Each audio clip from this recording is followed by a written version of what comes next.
안녕하세요. 굿모닝 대박 예감 박미라입니다.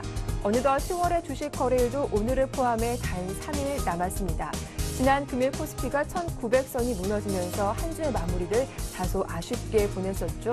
그렇기 때문에 뉴욕 증시 흐름에 더 관심이 집중될 수밖에 없었는데요. 먼저 호재를 살펴보면 미국의 3분기 GDP 성장률이 공개가 됐죠. 예상진 1.9%를 웃돈 2.0%로 발표가 되면서 시장의 부담을 줄여주기도 했습니다. 다만 대선을 코앞에 두고 재정 절벽에 대한 우려와 기업들의 실적 부진이 상승폭을 제한시키기도 했는데요. 다우지수와 나스닥 지수만 소폭 올랐고 S&P 500 지수는 약 보합권대에서 거래를 마치기도 했습니다.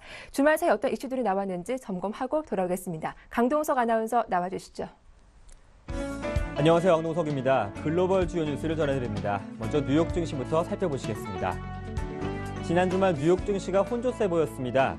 3분기 GDP 성장률이 호조 보였지만 재정 절벽 우려와 또 엇갈린 기업 실적으로 인해 혼조세 나타났습니다. 개장 전 나온 미국의 3분기 GDP 성장률이 2.0%를 기록하며 시장 예상을 뛰어넘는 것은 호재가 됐습니다. 특히 2.0% 성장한 민간 소비 지출이 성장을 이끌었습니다. 다만 3년여 만에 첫 뒷걸음칠 기업 설비 투자는 부담이 됐습니다. 기업 실적의 경우 전날 애플의 충격이 가시지 않은 가운데서도 컴캐스트의 실적이 선방했습니다. 하지만 유로존에서 스페인의 부실 자산과 실업률이 동반 상승한 것도 부담이 됐습니다. 업종별로는 금융주가 부진한 반면 이동통신주와 소비재 관련주는 상승했습니다.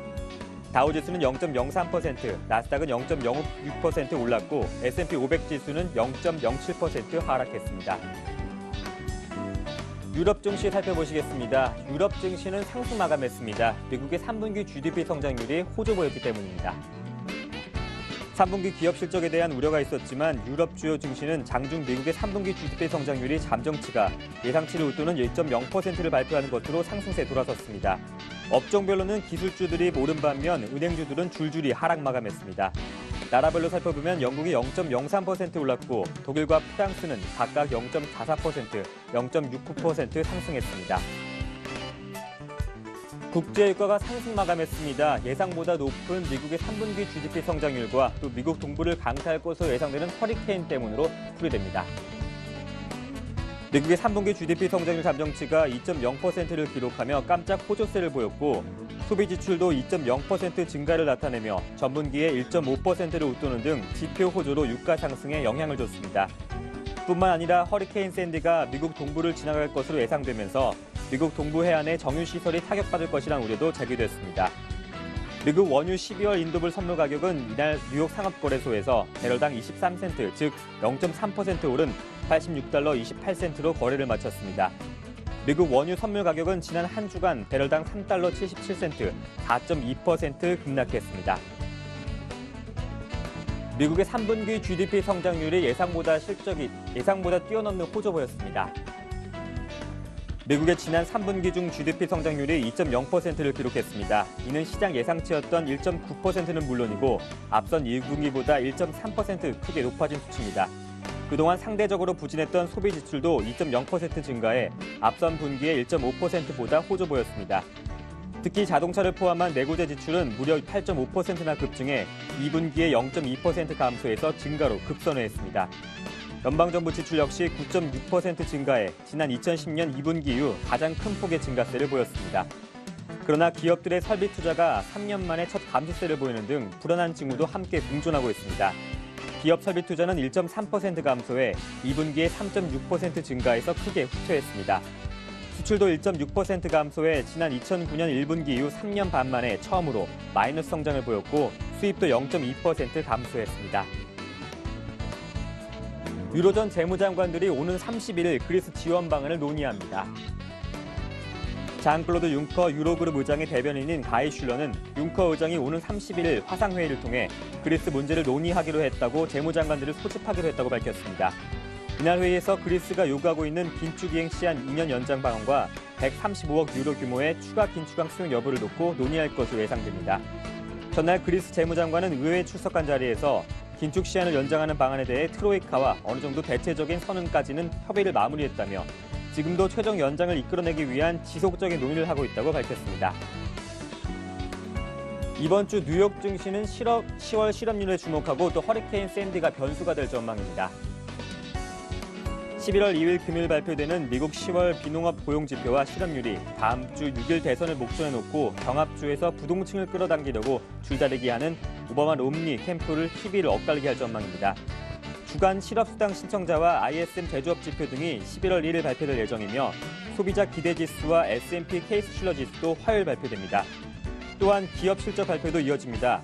포드와 GM 등 자동차 제조업체 판매 실적이 발표되는 가운데 신용카드 마스터카드와 비자, 초대형 보험사 AIG가 실적을 내놓습니다. 또한 미국 정유시설 생산량의 8%를 차지하는 동부연안에 허리케인이 상륙하면서 물가 상승이 예상되고 있고 엑선모빌 등 에너지 기업의 3분기 실적을 발표합니다. 하지만 월가는 고용지표와 실적보다 미국 동부 해안지대를 향해 돌진하는 허리케인 샌디의 진로에 촉각을 세우고 있는 것으로 알려졌습니다. 네, 지금까지 글로벌 주요 뉴스였습니다.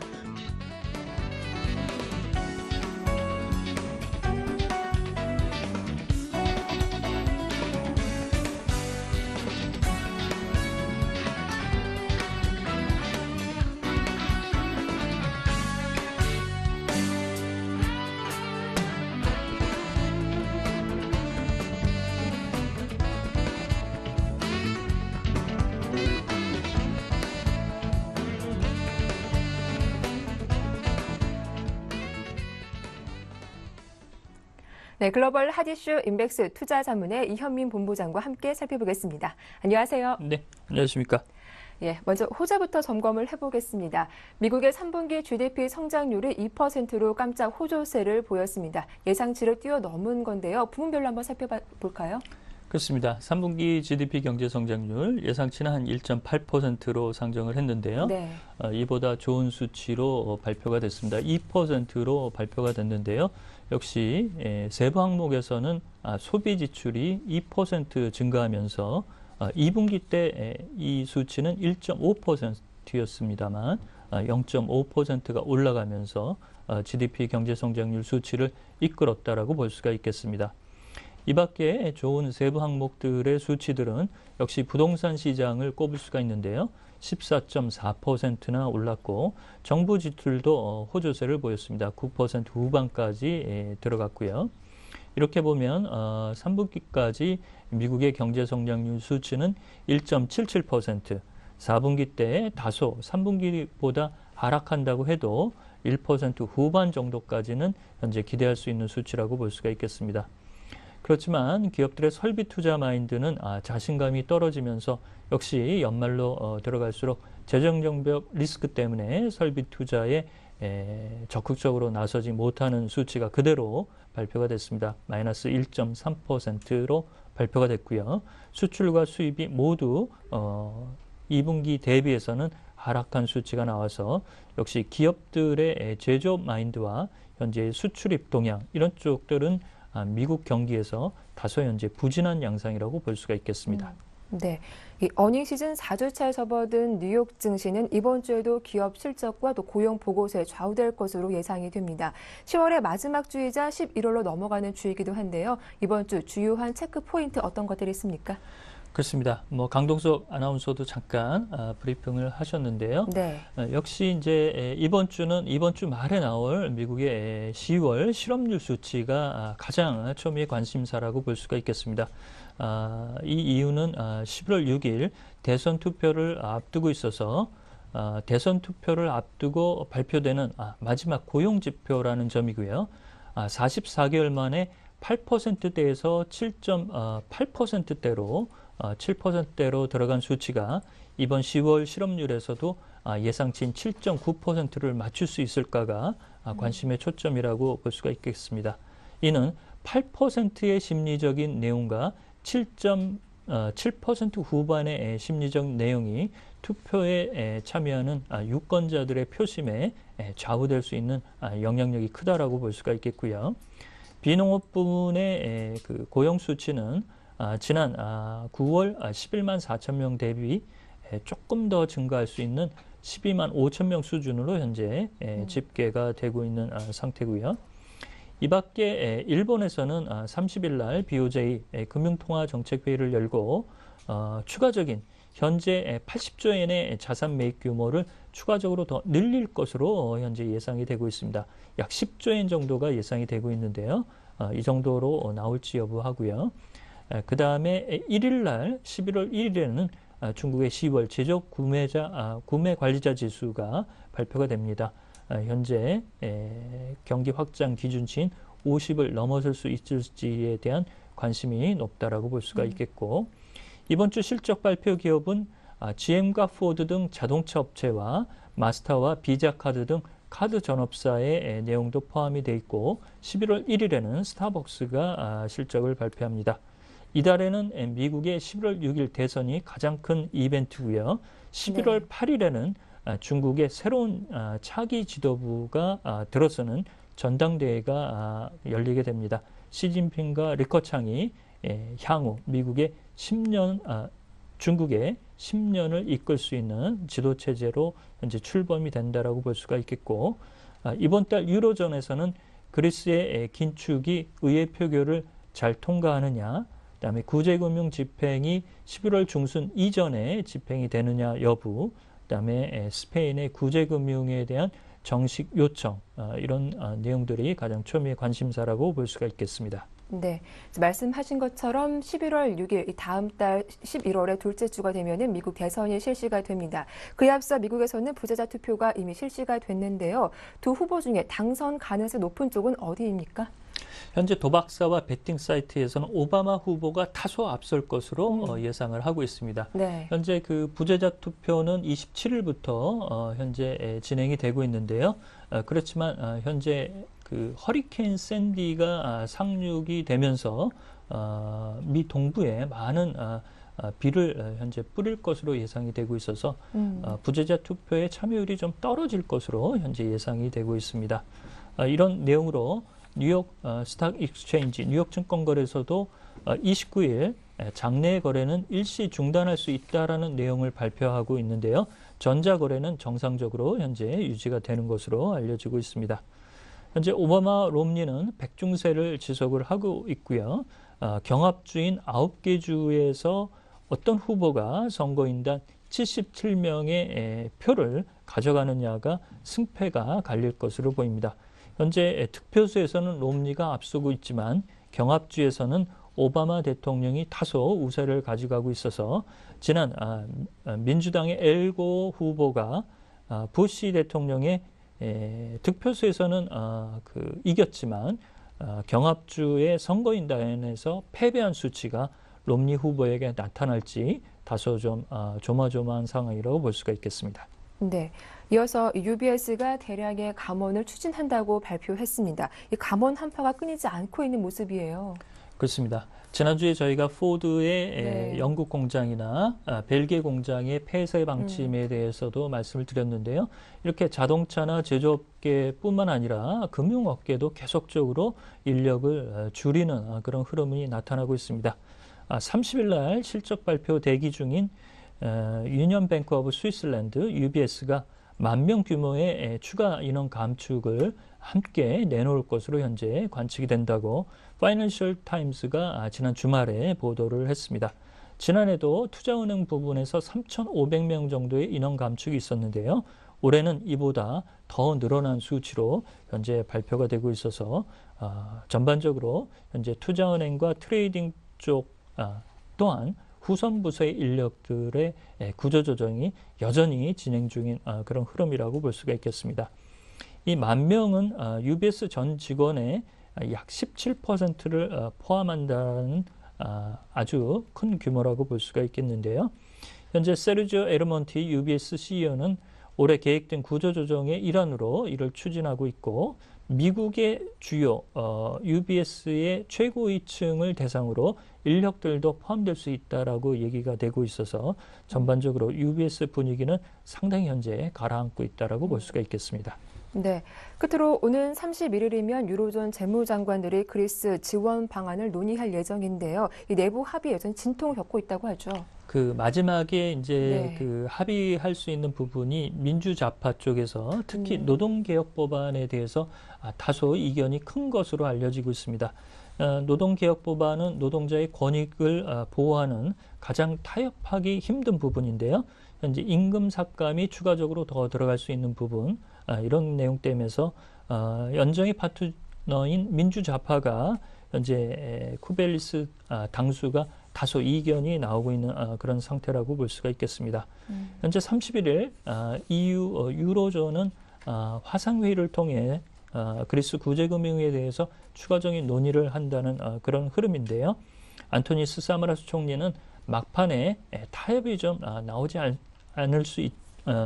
수 있다라는 현재 좀 관측을 긍정적으로 하고 있는 그런 상태라고 볼 수가 있겠고, 다음 달 15일에는 현재 채권 만기 상한이 도래하고 있기 때문에 의회 표결과 트로이카 실사단의 보고서를 빨리 유로존 재무장관 회의를 통해서 다음 달 12일과 13일 날 결정적으로 이 부분이 실행되지 않는다면 그리스 문제가 11월 중순 이후에 다시 좀 불거질 수 있는 리스크 요인은 투자자 여러분도 잘 챙기실 부분이라고 볼 수가 있겠습니다.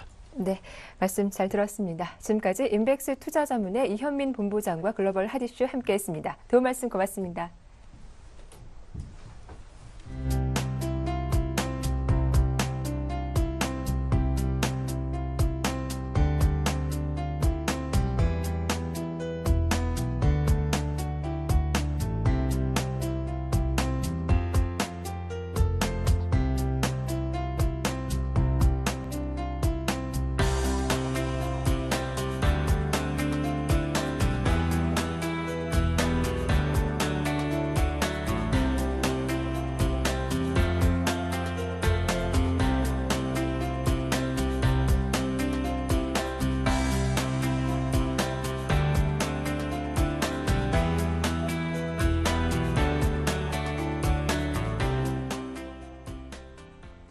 네, 국내 증시 마감 상황과 주요 이슈들 다시 한번 정리해 보겠습니다. 오늘 순서는 신영증권 영등포 지점의 윤경수 차장님과 함께합니다. 안녕하세요. 네, 안녕하세요.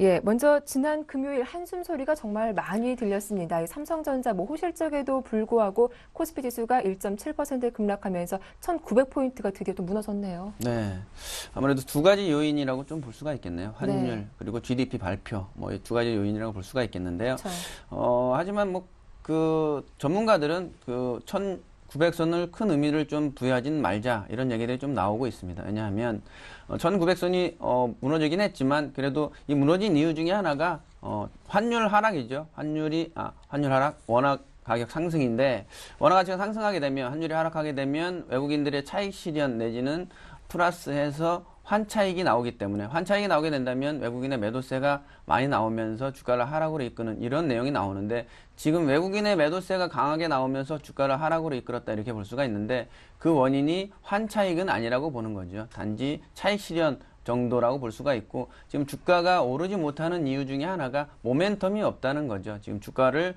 오르게 할 만한 재료가 부재다 이런 것 때문에 주가가 오르지 못하는 이런 상황이라서 1,900선이 무너졌긴 했지만 심리적인 부담으로 작용은 하지만 이 부분을 너무 크게 부각을 시키지 말자 이런 내용도 있고요. 또 GDP 발표가 좀 내용이 안 좋았죠. 그래서 네. 이런 내용들이 겹치면서 좀 주가를 하락으로 이끌었고 또 금요일이었죠. 금요일은 항상 뭐 주가를 좀 올리지는 못하는 이런 상황으로 마감을 하기 때문에 좀 많이 하락은 하긴 했지만 이에 대해서는 너무 부담을 갖지 말자 좀 이렇게 말씀을 드리고 싶네요. 네, 이 모멘텀이 없는 상황이다라고 말씀하셨는데 또 시청자분들이 가장 궁금한 점이 그렇다면 오늘 과점 저가 매수 가담해도 될지 그 여부일 것 같아요. 네, 가장 궁금한 네. 게 그 내용이겠죠. 네. 네, 지금은 매수를 하시긴 하시되 네. 분할 매수를 통해서 좀 전략을 가시는 게 좋거든요. 네. 주가가 지속적으로 하락은 하지는 않을 것 같습니다. 네. 왜냐하면 지금 지표들이 방금 말씀드렸듯이 모멘텀이 없어졌기 때문에 그렇다면 모멘텀이 생긴다면 주가가 상승을 가겠죠.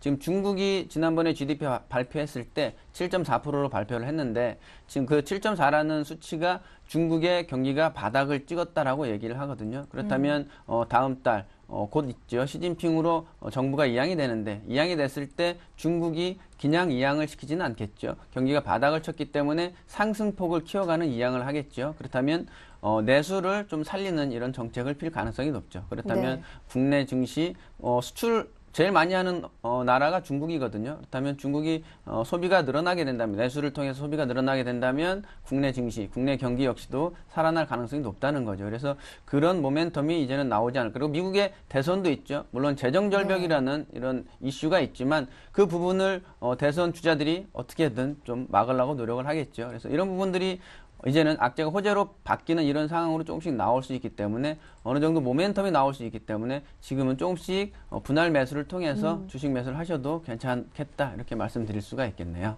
네, 한번 분할 매수로 접근을 해보자라는 말씀해 주셨습니다.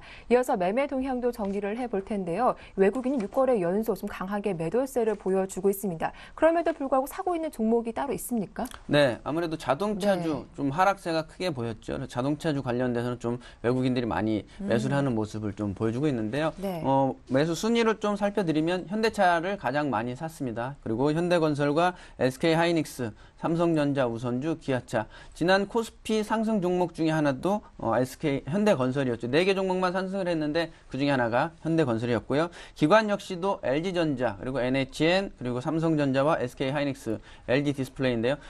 LG전자는 지금 50만 대 외국에서 각광을 받고 있죠. 특히 일본에서 랭킹 순위를 보면 아이폰 5가 1위에서 5위를 차지하고 있고요. 6위를 옵티머스 G가 차지를 하고 있습니다. 그 뒤 두 단계 밑으로 갤럭시 노트가 이렇게 차지하고 있기 때문에 이런 부분들은 조금은 옵티머스 G, 그래서 LG전자가 조금 더 상승폭을 키워가지 않는가, 매수적인 매력을 느끼지 않는가 이렇게 볼 수가 있고요. 네. 매도 우위를 말씀드리면 아무래도 지난 3% 이상 하락한 삼성전자를 외국인이 가장 많이 팔았다 이렇게 볼 수가 있고요. 그 뒤로 NHN, 하나금융지주, 그리고 LG전자와 LG화학순인데요. NHN은 지난주에도 말씀드렸는데 계속적으로 외국인들이 매도세를 좀 보이고 있기 때문에 접근하실 때 조금은 주의 깊게 접근을 하시라 이렇게 말씀드리고요.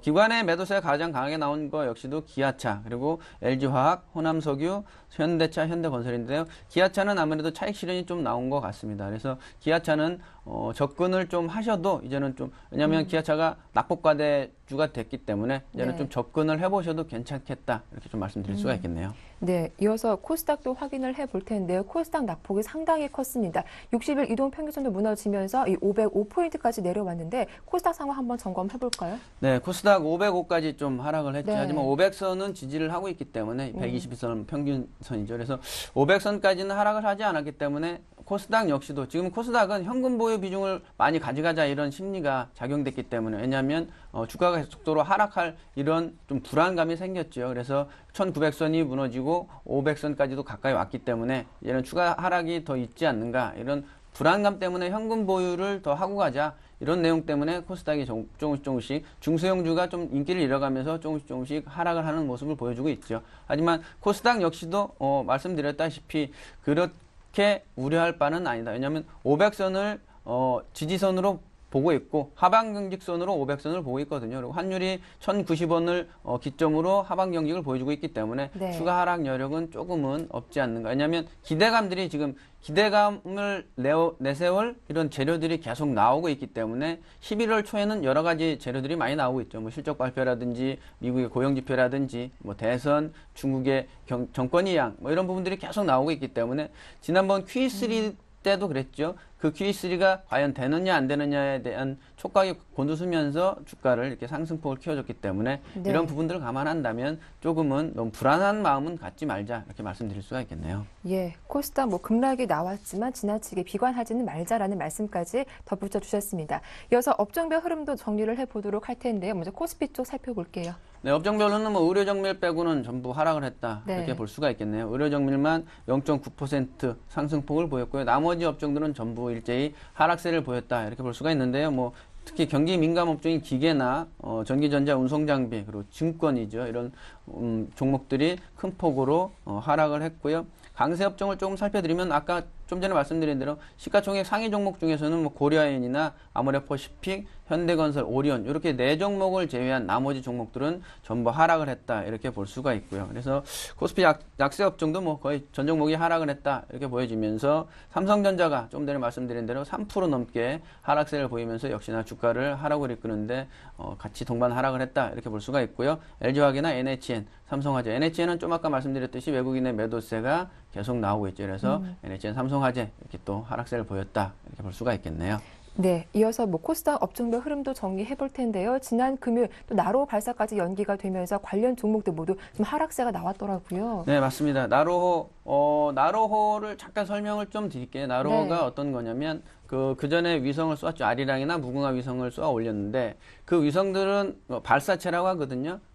로켓이라고 하는데, 그 로켓을 다른 나라에서 빌려와서 그 다른 나라의 로켓에다가 우리나라 위성을 실어서 이렇게 날려보냈죠. 그래서 그 발사체, 그 날려보내는 그 발사체를 이제는 자체 제작을 하자. 이게 나로호거든요. 그래서 100% 자체 제작은 아닙니다. 지금 러시아랑 계속 얘기가 있죠. 그래서 1단계, 2단계 로켓이 있는데 1단계가 러시아 거고 2단계가 국내 자체 제작이거든요. 그래서 그 부분이 지금 10번째인데 브라질과 그래서 10번째 누가 성공하느냐 마느냐 지금 경쟁을 벌이고 있는 그 발사체를 나로호라고 하거든요. 지난번에 지금 나로호 때문에 주가가 나로호 관련된 주식이 상승폭을 키웠다 하락폭을 키웠다 하는 이유 중에 하나는 자라 보고 놀란 것은 소뚜껑 보고 놀라는 거죠. 지난번에 네. 2009년도 지금이 3차 발사인데 1차, 2차 모두 다 실패를 했죠. 1차는 궤도에 진입을 못해서 실패를 했고요. 2차 발사 1차는 2009년도에 했고요. 2차가 2010년도에 했는데 2010년도에 발사하면서 137초인가 됐을 때 공중도 폭발을 했죠. 그래서 네. 실패를 했고요. 그래서 지금은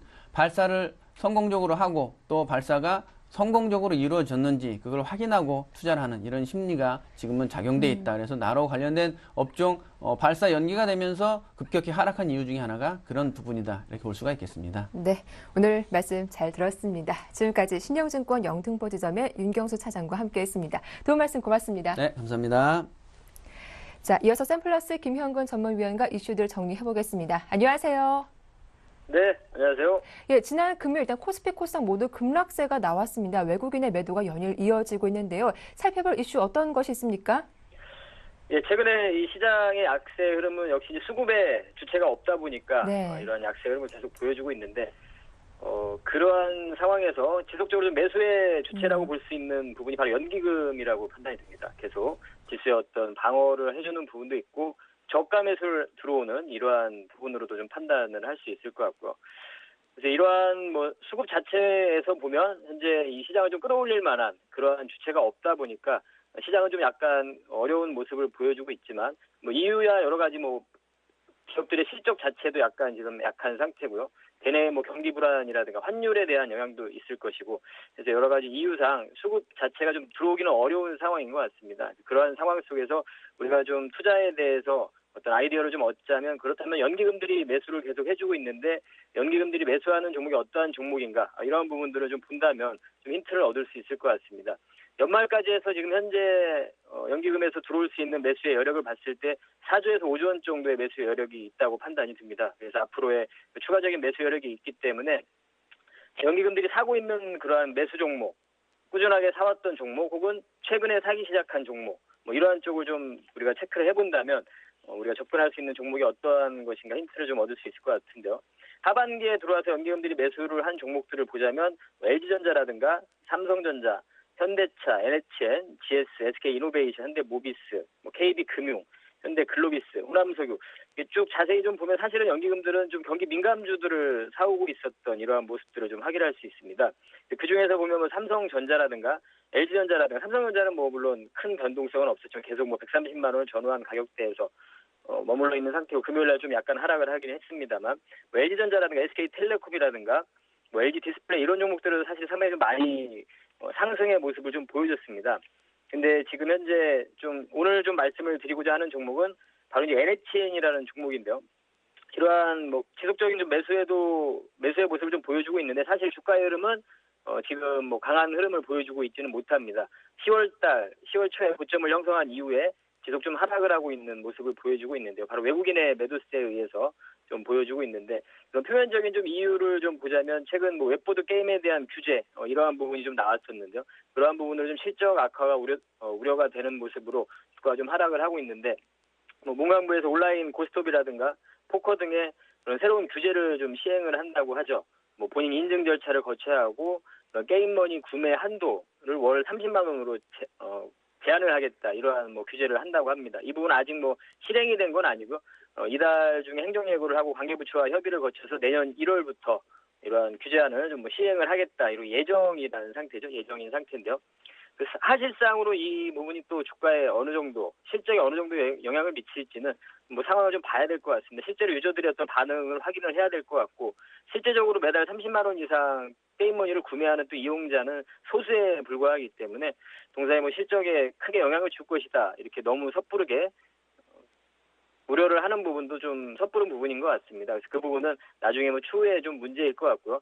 사실 현재 상태에서 주목을 해야 되는 부분은 바로 모바일 메신저 그 라인이라는 부분이죠. 국내에서 여러분들이 잘 아시지만 카카오톡이라는, 거기에 이제 그렇게 같은 개념으로 생각을 하시면 되는데요. 이러한 부분이 지금 이미 한 7천만 명을 넘어서게 됐죠. 가입자가 세계적 글로벌적으로 7천만 명이 넘어선 그러한 상황인데요. 계속해서 빠르게 좀 확산이 되고 있는 상태죠. 그래서 모바일 게임에서의 플랫폼 역할의 강화, 이러한 부분에 조금 우리가 주목을 해야 될 것 같습니다. 기존에 사실 NHN이 좀 온라인 게임에서는 약간 좀 부진했던 그런 면이 좀 있었는데요. 앞으로 이 부분에서 모바일 게임 쪽에서 시장을 좀 선도해 나갈 수 있는 이러한 플랫폼이 되지 않을까, 라인이, 이렇게 좀 기대를 해보고 있고요. 현재 대부분의 큰 비중 한 40% 이상의 일본 가입자가 좀 해당이 되는데요. 일본의 스마트폰 보급률이 아직까지 좀 낮은 상태입니다. 그래서 앞으로 가입자가 추가적으로 계속 늘어나리라고 보고 있고, 얼마 전에 뭐 위메이드하고도 전략적인 제휴를 하게 됐죠. 그리고 뭐 우리 게임빌이라든가 다른 게임 회사하고도 계속해서 논의를 하고 있는 이 부분을 우리가 좀 확인을 할 수 있고요.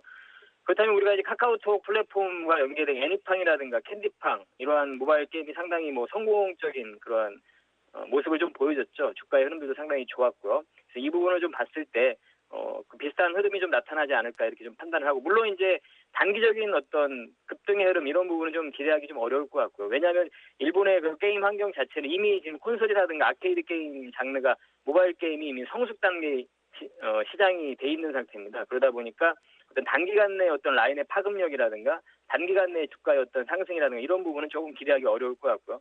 중장기적인 관점에서 좀 바라봐야 되는 그러한 부분이라고 보고요. 또 한 가지 또 긍정적인 부분은 바로 경기에 대한 부분이 내년에도 좀 밝지 않은 그러한 전망인데, 동사 같은 경우는 뭐 온라인 광고 사업자로서 국내 1위의 온라인 광고 사업자죠. 경기 침체의 영향이 상당히 좀 제한적이라고 보고 있고, 이런 고성장이 좀 유지가 될 거라고 판단을 해도 될 것 같습니다.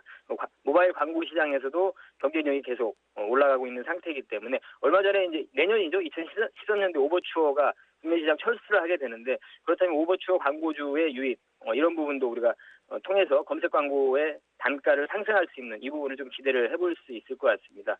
여러 가지 이런 부분을 봤을 때 좀 중장기 관점에서 우리가 이 종목을 좀 바라볼 필요가 있을 것 같습니다.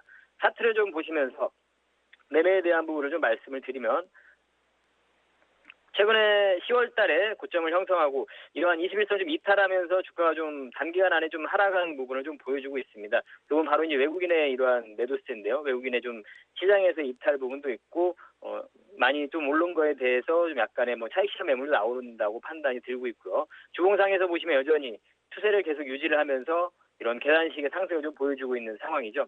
61선을 좀 이탈시키지 않는 그런 모습도 좀 보여주고 있고요. 주봉상에서 61선만 이탈되지 않는다면 관심을 가지고 좀 접근할 필요가 있다고 생각을 합니다. 매매에 접근하실 때 뭐 매수가를 좀 말씀을 드리면, 한 차례 더 만약에 하락을 했을 때 24만 원 제가 매수가를 제시를 해드리는데요. 현재에서 24만 원 사이에서 좀 분할 매수 관점을 좀 말씀드리고 싶고, 목표가는 28만 원 제시를 해드리고요. 손절가는 22만 5천 원 이렇게 제시해드리도록 하겠습니다. 네, 연기금의 매수세가 유입되고 있는 NHN 24만 원 부근에서 매수 가능하다라는 말씀 잘 들었습니다. 고맙습니다. 예, 감사합니다. 지금까지 샘플러스 김현근 전문위원과 함께했습니다.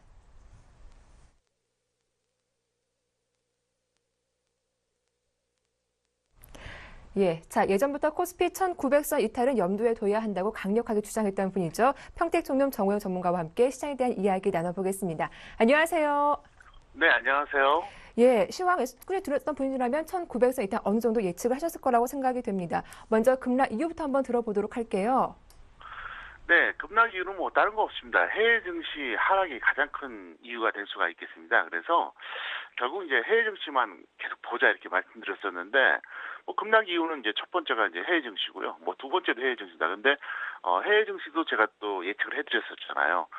미국 증시가 계속해서 상승하지 못할 거다 이렇게 설명드렸었는데요. 자, 오늘 일단 그 단기, 중기 시장을 먼저 말씀을 드리겠습니다. 한국 시장은요, 1900선 회복을 할 겁니다. 그리고 나서 다시 한번 이탈할 가능성이 높다 이렇게 볼 수가 있겠습니다. 그래서 기본적으로 1900선을 회복하니까 너무 걱정하지 마시라는 말씀을 드리겠습니다. 다만 다시 한번 이탈되니까 너무 기대해도 안 된다. 그게 핵심 포인트가 되겠고요. 자, 오늘은 특별히 제가 주간 시황과 오늘 하루의 시황을 두 가지 다 전달 좀 해드리겠습니다. 먼저 주간 시황인데요. 주 초반에는 1900선 회복 후 반등이 시도가 될 겁니다. 무슨 얘기냐면 일단 1900 회복이 됩니다. 그 다음에 이제 위로 올라가려고 계속 시도를 하겠죠. 그런 흐름이 나올 것 같고요. 주 후반에는 1900선에서 다시 한번 박스권으로 좀 내려왔다가 다시 한번 1900이 깨지는 이런 양상이 올 것 같은데요. 왜 그러냐면 이번 주까지는 뭐 그럭저럭 지나가는데 그러니까 다음 주죠. 다음 주에 미국 대선이 있잖아요. 그렇기 때문에 불확실성이 굉장히 고조되는 시점이기 때문에 아마 주 후반에는 좀 약할 것이다 이렇게 보고 있습니다. 역시 이제 미국 시장도 같은 맥락으로 보고 있습니다. 그래서 일단 주 초반에는 상대적으로 좀 1900선 회복하고 좀 좋은 흐름, 주 후반에는 1900선 근처로 가면서 다시 한번 이탈하는 흐름 이렇게 될 것이다 설명을 드리겠고요. 그 다음에 이제 월요일 시장 오늘이죠. 오늘 같은 경우 이렇게 보시면 되겠습니다. 만약에 시가에 이제 코스피가 하락 출발하면 양봉 가능성이 상당히 높습니다. 왜냐하면 어차피 저는 반등을 예상하고 있거든요. 그리고 금요일에 사실 좀 과도하게 빠진 건 뭐 누구나 다 아는 얘기이기 때문에 양봉 가능성이 높다고 볼 수 있겠고요. 반대로 시가에 이제 상승 출발하잖아요. 뭐 물론 이제 1900선 뭐 안 되는 상승 같으면 모르겠는데 1900선을 훨씬 뛰어넘는 이런 상승이 나타난다 그러면 결국은 1900선 전후에서 등락이 나타나지 않을까 이렇게 생각하고 있습니다. 그 다음에 이제 더 중요한 게 바로 중기적인 시황인데요. 추세적 하락이라는 전망은 전혀 변화가 없습니다. 만약에 제가 상황이 바뀌면 전망이 바뀌면 다시 제가 수정을 하겠습니다. 전망이라고 하는 것은 현재 관점에서 미래를 예측하는 게 전망이거든요. 그러니까 현재 상태는 그렇다는 얘기입니다. 만약에 보름 뒤에 한 달 뒤에 상황이 바뀌면은 제가 수정을 해드릴게요. 근데 바뀌지 않으면 계속 그대로 제가 말을 바꾸지 않고 끌고 가겠습니다. 그래서 1900선은 중기 바닥이 될 수 없다고 확신하는데요. 사실 지금 저의 생각을 이걸 점수로 매기라 그러면 100%입니다. 무슨 얘기냐? 100% 중기 바닥이 될 수가 없어요. 저는 확신합니다. 더 빠집니다. 누차 말씀드렸다시피 차트로 잠깐 이제 설명을 좀 드리겠는데요. 자, 올해 봄에도 그랬거든요. 올해 봄에도 저는 2050이 고점이라고 무려 2달 반을 외쳤습니다. 근데 이제 사람들이 다 의구심을 가졌었거든요. 근데 결국은 내려갔어요. 그 당시에도 그랬거든요. 봄에 2050 고점이었을 때 2000선은 눌림목, 1950은 바닥이라 그랬어요. 근데 결과적으로 지금 엄청나게 이제 폭락했잖아요. 이번에도 마찬가지입니다. 저는 확신합니다. 그래서 일단 여러분들이 지금은 절대로 좋게 보면 안 된다. 다시 한번 전해드리겠고요. 자, 미 증시에 대한 2주간의 예상 흐름 말씀드리겠습니다. 자, 자막을 보시면요. 이번 주 같은 경우에는 미국이 반등하고 박스권이 이제 나타날 것 같고요. 다음 주에는 박스권이 조금 더 이어지다가 하락할 것 같습니다. 그래서 일단 거기에 맞게 여러분들이 보시기 바라겠고요. 그 다음에 미국 대선 결과가 증시에 미치는 영향을 간단하게 정리해드리면 공통점은 누가 되더라도 시장은 하락합니다. 누가 되면 올라가고 누가 되면 내려가는 게 아니에요. 차이점이 뭐냐? 오바마가 당선되면은 하락 속도가 좀 느리고요. 점진적으로 빠진다는 거죠. 롬니가 당선되면은 급락할 가능성이 높아요. 왜 그러냐면 잘 아시는 것처럼 공화당 쪽에서는 경기 부양책을 반대하고 있잖아요. 그래서 이걸 여러분들이 명심하시길 제가 꼭 부탁을 좀 드리겠습니다. 네, 오늘 코스피 1900선 회복에 대한 움직임은 다시 나올 것이다. 하지만 중기적으로 추세 하락은 여전하다라고 말씀을 해주셨습니다. 이 점은 전략 세워보도록 할 텐데요. 코스피 1900포인트 아래에서 주식 비중 어느 정도 실어봐야 할까요? 네, 1900선 아래에서는 0에서 25%가 딱 맞고요. 네. 위에서는 25에서 50 정도만 보시면 되겠는데 중요한 건 뭐냐? 1900선 아래에서는 아주 고탄력 개별주만 공략하고요. 위에서는 어떻게 보시냐면 이제 1박 2일 코스 가볍게 보시는 게 좋겠고요. 그다음에 이제 지금이 정석 투자에 대한 어떤 관점이 정말 필요한 시점이에요. 그래서 다시 한번 말씀드리면 정석 투자는 뭡니까? 위험 관리와 수익 추구를 동시에 고려하면서 합리적인 매매를 반복하는 거거든요. 그래서 여러분들이 명심해 주시기 바라겠고요. 진정한 곳은 오랜 시간 동안 꾸준하게 수익 내는 사람이에요. 자, 그 교육을 제가 매주 수요일 밤 10시에 해드리고 있으니까 많은 시청을 부탁드리겠습니다. 네, 오늘 그 어느 때보다 정석 투자가 필요하다라는 말씀 해주셨습니다. 도움 말씀 고맙습니다. 네, 감사합니다. 네, 지금까지 평택총룸 정호영 전문가와 함께했습니다.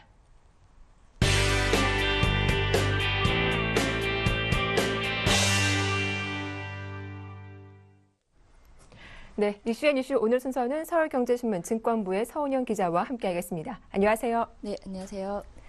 네, 국가 간 자본 거래가 있을 때 내는 세금을 자본거래세, 즉 토빈세라고 부르죠. 국내에서도 토빈세를 도입해서 한머니 유출입을 제어하자는 목소리가 대선 후보들 사이에서 나오고 있습니다. 자세한 내용 살펴봐 주시죠. 네, 새누리당이 토빈세를 대선 공약에 포함하는 방안을 유력하게 검토하고 있습니다. 문재인 민주통합당 대선 후보, 안철수 무소속 대선 후보도 해외 자본의 급격한 유출입이 국내 외환 금융시장을 왜곡시킬 수 있다며 토빈세 도입에 적극 찬성하는 입장을 보이고 있어 관련 논의가 탄력을 받을 것으로 전망됩니다. 새누리당이 토빈세 도입을 대선 공약으로 적극 검토하기로 한 것은 글로벌 양적 완화 조치로 단기성 투자 자금, 즉 한머니 유출입이 더욱 기승을 부릴 것으로 예상되는 반면 우리의 자본시장 방어 장치는 미흡하다고 판단했기 때문입니다. 새누리당 대선 공약을 총괄하고 있는 김종인 국민행복추진위원장과 실무 작업을 맡고 있는 김광두 힘찬경제추진단장은 토빈세 도입에 한 목소리를 내고 있는데요. 내년 초 10조 원 규모의 경기 부양 방안을 놓고 찬성과 반대 입장을 보이며 미묘한 입장 차이를 나타내는 것과는 대조적입니다. 새누리당은 현행 해외 자본 규제 장치가 밀물과 썰물처럼 유출입되는 해외 단기 자금을 통제하기에는 미흡한 만큼 추가 안전 장치가 필요하다는 입장인데요. 은행의 단기 외채에 물리는 거시 건전성 부담금, 선물한 포지션 규제, 외국인 채권 투자에 대한 과세 환원 등 이른바 거시 건전성 3종 세트가 마련돼 있긴 하지만 글로벌 한머니의 유출입 규모가 급증하고 있어서 이를 막아내기에는 역부족이라는 겁니다. 현재 지금 해외에서도 관련 논의가 좀 상당히 빠르게 진행이 되고 있는데요. 유럽연합 집행위원회는 이달 초 유럽연합 10개 회원국이 추진 중인 토빈세 도입의 지지 입장을 밝히기도 했습니다. 네. 이제 3분기 어닝 시즌도 이제 중반부를 넘어서고 있습니다. 기대치와 실제가 얼마나 달랐는지 한번 점검을 해볼 필요가 있을 것 같은데요. 삼성전자 외 이렇다 할 어닝 서프라이즈는 없었던 걸로 기억이 되는데 어떻습니까? 네, 글로벌 경기 침체로 3분기 국내 상장사 80%가 어닝 쇼크를 기록했고 전체 영업이익도 한 달 전 추정치보다 1조 3천억 원이나 줄어든 것으로 나타났습니다. 금융감독원과 금융정보업체 FN가이드에 따르면 지난 26일까지 KIFRS로 3분기 연결 실적을 발표한 유가증권 시장 상장사 41곳의 총 영업이익은 18조 7,034억 원에 그쳤는데요. 이는 지난달만 시장 추정치 19조 9,720억 원보다 6.4%나 줄어든 겁니다. 특히 삼성전자를 제외한 40개 기업의 영업이익은 10조 5,587억 원에 불과해 당초 시장의 기대치보다 무려 14.6%나 적었습니다. 어닝 쇼크를 기록한 기업도 크게 늘어나 전체의 80%에 달하는 33곳이 시장 예상을 밑도는 영업이익을 발표했습니다. 하반기 이후 계속해서 좀 증권사들이 실적 전망 계속 낮춰왔다는 점을 감안하면 이번 3분기 성적표는 낮아도 너무 낮은 것이었습니다. 개별 업체별로 봐도 삼성테크인, 금호석유, 두산중공업 등 추정치보다 20% 이상 영업이익이 줄어든 기업만 17곳에 이르는데요.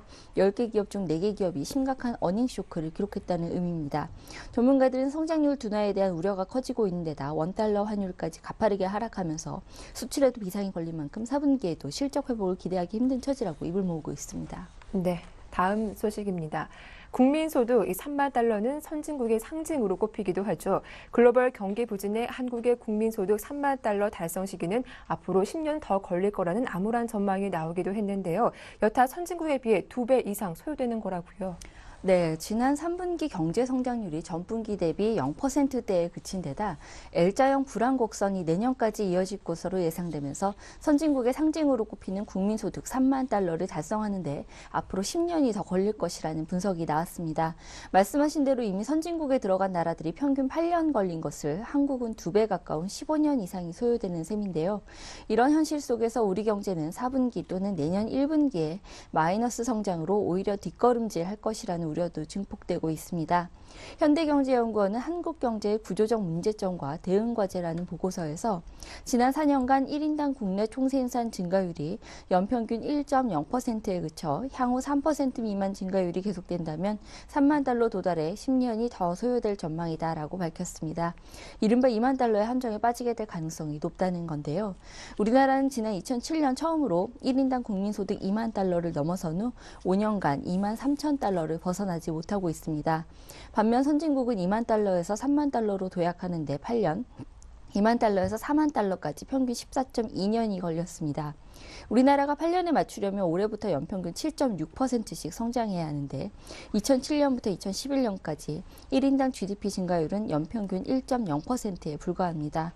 연구소는 그 이유로 저출산 고령화를 꼽고 성장 전략이 한계에 도달한 만큼 인적자원 고도화, 혁신주도형 경제로의 전환 등 경제 구조의 질적 전환이 필요하다고 강조했습니다. 네, 이렇게 경기 불황이 장기화되면서 우리 경제 주요 성장축인 기업들의 현금 흐름도 빠르게 악화되고 있다고 하죠. 네, 제조업체 10곳 중 1곳꼴로 부담하고 있는 금융이자가 현금 영업이익의 16배에 이르는 것으로 나타났습니다. 한국은행이 최근 국내 1,739개 기업의 현금 흐름 이자 보상 비율을 조사한 결과 올해 1분기 제조업체 가운데 영업활동으로 벌어들인 현금으로 금융이자조차 갚지 못하는 기업이 전체의 36.7%에 달했습니다. 비제조업체도 이런 비율이 34%에 달했고요. 현금 흐름 이자 보상 비율이 100% 아래인 기업인 순유출 기업만 따져보면 상황은 더욱 심각했습니다.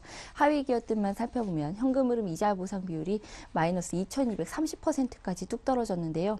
현금 이익 100원을 벌어도 이자가 2340원에 달해서 이를 갚기조차 힘들다, 이런 계산이 가능합니다. 이러한 현상은 전 세계적인 경기 침체로 기업의 수익성이 악화됐기 때문인데요. LG경제연구원에 따르면 국내 상장 기업의 영업이익률이 지난해 상반기 5.3%에서 올해 상반기 4.3%로 떨어졌습니다. 같은 기간 매출 증가율도 10.3%에서 3.7%로 3분의 1 수준으로 떨어졌습니다. 네. 지난달 인구 이동이 25년 만에 최저치를 기록했습니다. 이 부동산 시장이 얼마나 침체됐는지 가늠해 볼 수 있는 소식인데요. 얼마나 줄어든 겁니까? 네, 통계청이 발표한 9월 국내 인구 이동에 따르면 지난달 이동자는 50만 5천 명으로 작년 같은 기간보다 8만 9천 명, 비율로는 14.9%나 줄었습니다. 이는 1987년 1월 기록인 46만 8천 명 이래 25년 8개월 만에 가장 적은 수치입니다. 인구 100명당 이동자 수를 뜻하는 인구 이동률도 최저치를 기록했습니다. 9월 인구 이동률은 1.0%로 해당 통계를 내기 시작한 1998년 이후 최저치였습니다. 주택 매매 거래도 작년 9월보다 44.3% 감소한 39,800건에 그쳤습니다. 네, 말씀 잘 들었습니다. 지금까지 이슈앤이슈 서울경제신문 증권부의 서은영 기자와 함께했습니다. 도움 말씀 고맙습니다. 감사합니다. 예, 굿모닝 대박 예감 1부 순서는 여기서 마치겠습니다. 저희는 잠시 후 2부로 다시 인사드릴게요. 함께해 주셔서 고맙습니다.